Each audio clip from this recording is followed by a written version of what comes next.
Ulcerative colitis, a chronic inflammatory bowel disease that causes inflammation in the digestive tract. It is usually only in the innermost lining of the large intestine and rectum. Ulcerative colitis increase the risk of developing colon cancer. Symptoms include rectal bleeding, bloody diarrhea, abdominal cramps, and pain.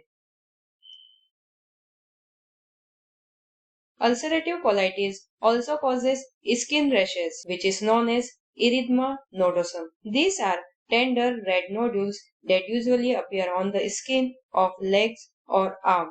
They will be about 1 to 5 cm wide and may look and feel like bruises. These reds or purple lumps usually shown up on the front part of shins and ankles, but it's possible to get them on upper legs or arms. Erythema nodosum affects anywhere from 3 to 10% of people with ulcerative colitis. Diagnosis: endoscopic procedure involves colonoscopy to view entire colon using a thin, flexible, lighted tube with a camera on the end, which is shown in the picture. During the procedure, tissue samples are taken for laboratory analysis. This is known as a tissue biopsy. A tissue sample is necessary to make the diagnosis.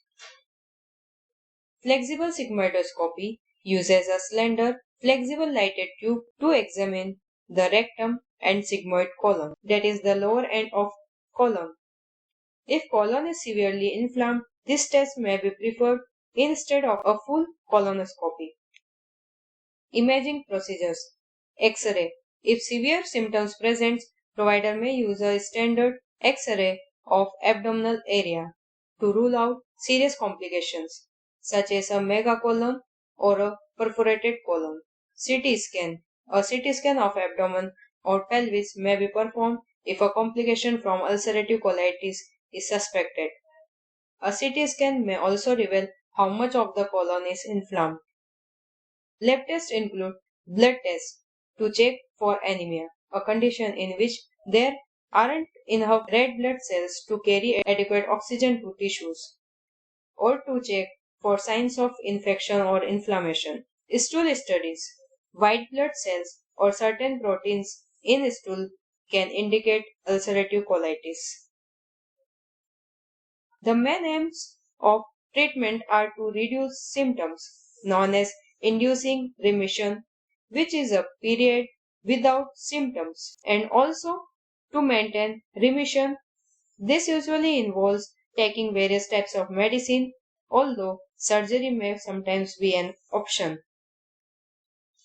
Medication includes non-steroidal anti-inflammatory drugs which relieve pain and decreases inflammation and fever.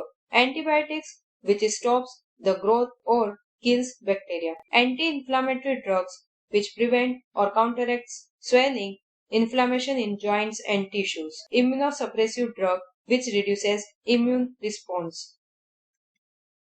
Steroid which modifies or stimulates hormone effects, often to reduce inflammation or for tissue growth and repair. Analgesic which relieves pain, and dietary supplement which works alone or in conjunction with other treatment to promote health. Thank you.